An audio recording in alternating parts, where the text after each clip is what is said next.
Bonjour à tous. Petite vidéo qui a pour objectif de vous accompagner dans la prise en main d'un logiciel qui s'appelle Purple Pen. C'est un logiciel qui permet de tracer des parcours de courses d'orientation, qui est très pratique, très intuitif. Vous allez pouvoir le télécharger sur son site internet. Vous allez le télécharger gratuitement. Et pour ça, je remercie ses développeurs qui permettent ainsi un bon développement de la course d'orientation. Euh, présente beaucoup d'avantages, notamment son côté intuitif, notamment le fait que, par exemple, il y a les distances des circuits qui apparaissent, etc. Quelques limites toutefois. La première limite, c'est que déjà, il fonctionne que sous Windows. Alors, c'est une limite oui et non, hein, malgré tout, puisqu'il est proposé gratuitement, on ne peut pas vraiment critiquer ça. Et puis, deux, trois petites fonctions qu'on trouverait sous d'autres logiciels, par exemple OCAD.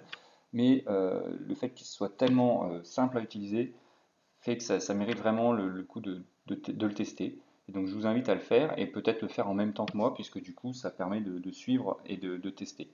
Alors pour ça, vous avez bien sûr besoin de fichiers de cartes de course d'orientation sur votre ordinateur, il faut que vous en ayez quelques-uns. Et puis on va tester ensemble.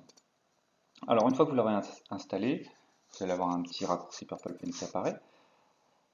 On va créer une nouvelle course ensemble, donc créer une nouvelle course, vous la nommez comme vous voulez. Allez, tuto Purple Pen, hop.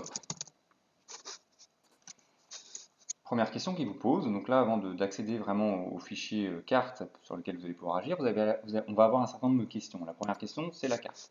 Vous pouvez ouvrir des fichiers cartes différents, soit au format image. Donc au format image, il faut avoir connaissance en amont de l'échelle et de la résolution de l'image.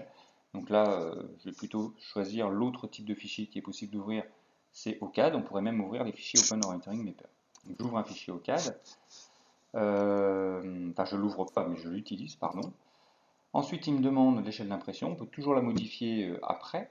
L'échelle d'impression peut être différente de l'échelle de la carte. Bien entendu, si vous voulez faire un zoom, par exemple. Moi, je ne vais pas le faire. Ensuite, il nous pose des questions sur la mise en page. Même chose, on peut modifier ça plus tard. Je vais tout laisser comme il me le propose.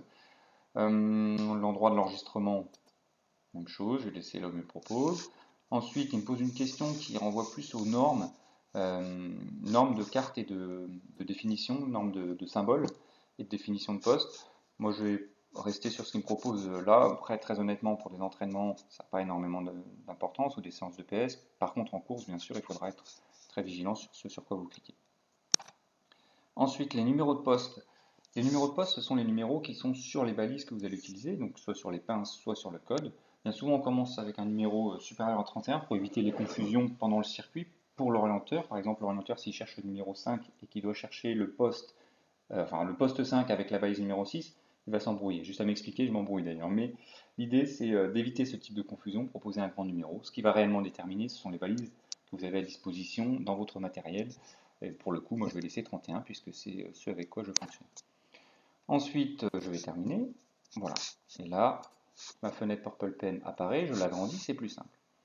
Alors, on a plusieurs choses à regarder. Tout d'abord, vous avez une barre de menu avec un certain nombre de choses inscrites ici qu'on va pouvoir voir après. En dessous, vous avez une deuxième ligne avec des outils, des choses que vous allez pouvoir poser sur la carte. Et puis ici, en troisième ligne, vont apparaître vos circuits au fur et à mesure que vous allez les créer. Il n'y a pas de limite de circuits. J'ai déjà créé des fichiers Purple Pen avec énormément de circuits. J'ai jamais été bloqué par le nombre de circuits. Après, c'est juste la facilité à jongler d'un circuit à l'autre qui est plus complexe. Alors la première ligne, déjà j'ai envie de cliquer sur affichage. Pourquoi? Parce que vous pouvez voir que la carte, elle est un petit peu floue, elle est opaque. Et personnellement, après chacun fait ce qu'il veut, je préfère travailler avec une carte beaucoup plus visible, beaucoup plus nette. Et pour ça, vous allez dans opacité de la carte et vous allez jouer sur les différents niveaux d'opacité. Je vais mettre total pour ma part, mais chacun travaille avec son opacité qu'il préfère, il n'y a pas de souci là-dessus. Donc ça, c'est juste pour le confort. Aussi pour le confort, on utilise la molette pour zoomer, dézoomer. Donc là, j'utilise ma molette. Donc c'est très pratique. On va créer un circuit ensemble. Les différentes étapes, c'est très simple. Vous allez voir. D'abord, on va sur circuit. Qu'est-ce qu'il faut faire? C'est logique. Ajouter un circuit que vous nommez comme vous voulez. On va l'appeler vert, par exemple.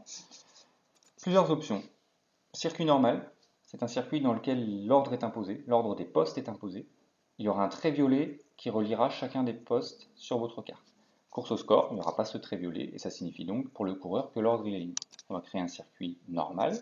Le dénivelé ne se calcule pas lui-même, ce sera à vous de le compter en utilisant l'équidistance et en comptant donc les courbes de niveau. On n'inscrit que le dénivelé positif sur les circuits. La distance, en revanche, et ça c'est très pratique, se calcule toute seule. Vous pouvez rajouter un petit texte. Bon, là on va rien mettre. L'échelle d'impression, comme je l'ai dit, on peut jouer rejouer dessus. Et ce qui est intéressant, c'est qu'on peut imprimer aussi des circuits à échelle différente à partir du même fichier Purple Pen. Donc là, on peut par exemple zoomer un petit peu au 5000. Les numéros, pardon, le format des définitions, donc les définitions de poste, pour ceux qui ne connaissent pas du tout, ce sera le tableau là, qui va être généré automatiquement sur la gauche de l'écran. On peut les mettre au format texte, pour ceux justement qui ne connaissent pas trop, et puis éventuellement texte et symbole quand on commence à apprendre les symboles, ou purement symbole si vous adressez à un public qui a un peu plus d'expérience en course d'orientation. On va mettre les deux pour l'instant. Ensuite, l'étiquette de poste est le numéro ou les numéros qui vont apparaître à côté du cercle violet sur la carte. Donc ça, c'est le numéro d'ordre. Donc là, pour le coup, moi, je vais rester là-dessus puisque c'est un circuit en ordre imposé.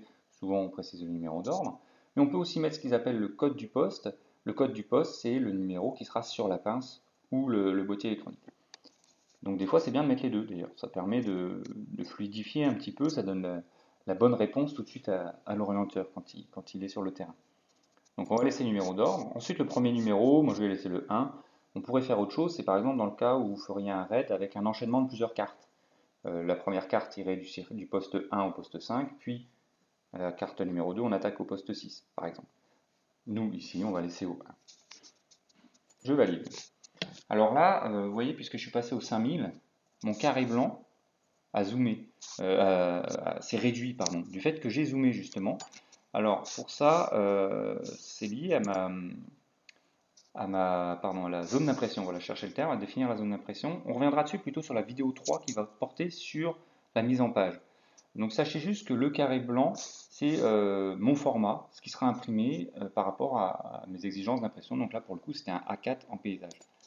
Voilà. Alors ensuite, quand vous allez créer un circuit, vous allez commencer par, certainement, en tout cas, généralement c'est comme ça qu'on fonctionne, on choisit un lieu de départ. Donc je clique sur l'outil Ajouter un départ.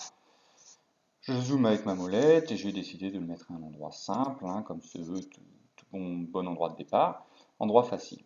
Donc je clique dessus, puis après je vais rajouter mes postes en cliquant sur l'outil Ajouter un poste et je vais les poser où je veux. Alors bon, on va faire un circuit vert facile, par exemple ici, puis ils vont monter, je sais pas, là. Donc là, à chaque fois, je clique sur Ajouter un poste et je clique une autre fois à l'endroit où je veux le poser. Là, j'ai cliqué. On termine notre circuit par une arrivée. Alors concernant le niveau et l'endroit des postes, on pourra en discuter, ce sera plutôt une deuxième vidéo que je ferai à ce propos. Là je le fais plutôt vite pour montrer. Ensuite une arrivée que je vais mettre à l'endroit du départ, par exemple ici. Voilà, donc là très rapidement j'ai fait un circuit. On a comme information à gauche de l'écran sa distance, 1,3 km. En ayant connaissance de la réduction kilométrique de votre public, vous pouvez donc estimer le temps qu'ils vont mettre dessus. Ou à l'inverse, si vous voulez qu'ils fassent un temps donné, vous allez devoir créer un circuit avec une distance que vous aurez estimée. Donc ça c'est la première chose. Ensuite concernant mon circuit en lui-même, c'est rare que ça aille bien du premier coup. Vous allez peut-être décider de rajouter des postes, d'en enlever, etc. Pour enlever un poste, je clique dessus et ensuite j'appuie sur supprimer. Mon poste va disparaître. Alors il me demande si je veux le supprimer également de ma carte tout poste. Là pour le coup oui, mais on peut décider de le laisser sur la carte tout poste. Attention quand même, parce qu'après, si vous avez plein de postes inutilisés sur votre carte tout poste que vous les posez pour rien, c'est inutile. Donc pour le coup, généralement, on a plutôt tendance à les supprimer s'ils sont utilisés sur aucun circuit. Donc je le supprime. A l'inverse, vous pouvez des fois décider d'en rajouter. Alors plusieurs cas de figure, soit j'ai aucun poste de sélectionné, ce qui est le cas. J'ai aucun poste de sélectionné puisque j'en ai aucun qui apparaît en rouge, comme vous pouvez le voir sur l'écran. Si je clique sur ajouter un poste, il va me sélectionner un interposte un peu de manière intuitive Purple Pen. Donc là, par exemple, si je suis situé ici, il va plutôt me le proposer entre 1 et 2. Si je me décale là, il va me le proposer spontanément entre le 2 et l'arrivée. Si je veux, donc là par exemple, je vais le poser là. Mais si je veux absolument poser un poste entre 1 et 2, qui a priori serait plus près du trait entre 3 et l'arrivée. Donc si je veux pas qu'il y ait cette présélection faite par Purple Pen, il faut que je sélectionne le poste qui va précéder celui que je veux rajouter. Donc si je veux rajouter un autre numéro 2, je clique sur le 1, et là je fais ajouter un poste, et là je peux le mettre finalement où je veux. Vous voyez, dans la solution juste antérieure que je viens de présenter, il m'aurait mis ce poste-là entre 3 et l'arrivée. Mais là, puisque j'ai sélectionné le 1, il me le met finalement où je veux. Voilà, donc là, ce serait pas très logique, pas très esthétique. Bref, mais pour comprendre le fonctionnement, je vais le remettre ici, par exemple. Voilà, donc là, j'ai une boucle qui est proposée. Alors, pour, je pense, les bases, là, vous avez déjà l'essentiel. Maintenant, à gauche, j'ai parlé rapidement du tableau de définition. Ce tableau de définition, vous pouvez le compléter là aussi de manière assez simple, puisqu'il propose euh, tous les symboles aux normes IOF. Et en plus, en bas du petit rectangle qui vient d'apparaître à votre écran, vous avez la définition en texte. Donc pour ceux qui ne connaissent pas trop, c'est très pratique. Bien sûr, de connaître, ça va aller plus vite. Alors par exemple, poste 1, c'est une borne. Oh, je fais la définition. De toute façon, l'idée, c'est pas du tout de faire un cours sur les définitions là. Mais en tout cas, sachez que c'est aussi très très simple de créer les définitions. Pour rappel, la dernière ligne des définitions, comme ici je montre au bout de ma souris là, c'est la distance entre le dernier poste et l'arrivée. Vous avez un certain nombre d'informations qui apparaissent, d'ailleurs ça me fait penser à vous montrer ceci. Quand vous cliquez, ou en tout cas juste non, vous vous rapprochez la petite flèche de votre souris sur le trait de l'interposte, vous avez l'information qui apparaît à votre écran, la distance et le nombre de circuits sur lequel est utilisé cet interposte. Euh, Autre chose du coup que je voulais vous dire, c'est que ça c'est la carte coureur et la carte prof, c'est la carte tout poste qui va servir pour poser, enfin prof ou autre d'ailleurs, mais en tout cas la carte qui va servir à votre pose, elle est générée automatiquement. C'est ça qui est très intéressant. Comme ça, si vous voulez rajouter un circuit, donc je répète, circuit, ajouter un circuit, circuit 2, hop, peu importe le nom, je laisse tout pour aller très vite, maintenant vous maîtrisez cette fenêtre. Quand je rajoute un nouveau circuit, spontanément, il me propose le même départ et le même arrivée. Vous pouvez toujours proposer vous et choisir de mettre un autre départ ailleurs, il n'y a pas de problème. Et faire pas peine ne vous en voudra pas. Ensuite, je vais créer mon circuit. Et ce que je voulais vous montrer, c'est que les postes que vous avez déjà posés sur les circuits que vous avez déjà créés apparaissent à votre écran en violet très pâle là. Et donc vous pouvez décider de les réutiliser ou non, mais en tout cas, c'est très très intéressant d'avoir cette donnée-là, soit pour les réutiliser, soit pour éviter de mettre des postes trop proches l'un de l'autre, etc. Donc ce sont des informations utiles. Et par exemple, je sais pas, je peux décider de faire ça, hop, de réexploiter le poste 2 qui est là. Et donc, j'ai mon nouvel onglet qui est apparu, là, sur cette troisième ligne, mon circuit 2 qui est apparu. Je peux revenir sur mon circuit 1, et j'ai ma carte poste qui a rajouté mon nouveau poste. Voilà. Un circuit vous embête, vous n'avez pas tout bien paramétré dès le départ, vous pouvez aller à nouveau dans circuit, propriété du circuit, et là, vous retrouvez cette fenêtre sur laquelle vous étiez tombé au moment de la création du circuit. Vous pouvez basculer sur une course au score si vous voulez, etc. Donc ça quand même pas trop mal, puisque rien n'est jamais figé. Et tout est relativement intuitif. Voilà, donc je pense que pour une première prise en main, vous avez les bases essentielles. Vous savez poser un départ, poser une arrivée, poser des postes, créer plusieurs circuits, générer une carte to poste. Toute dernière chose, il faudra penser à imprimer cette carte to poste. Et aussi, vous pouvez imprimer, donc dans Fichier, imprimer des cartons de contrôle qui vont également se générer avec les numéros de code dessus. Donc imprimer les cartons de contrôle, si tu veux bien, voilà. Et donc, pour montrer un aperçu en grand, on ne voit pas trop, faut que je zoome. Vous voyez, alors là, la mise en page, pareil, on peut la paramétrer parce que là, elle est catastrophique. Mais vous avez, entre parenthèses, le numéro du code qui est intéressant, enfin, si vous voulez le donner aux élèves, et du coup, ça permet de le générer tout seul. Voilà, donc je pense que pour cette première vidéo de présentation, on a fait le tour. Je vais vous proposer une seconde situation où on va vraiment tracer un circuit vert et un circuit bleu, et puis après on verra dans une troisième la question de la mise en page. Je vous remercie.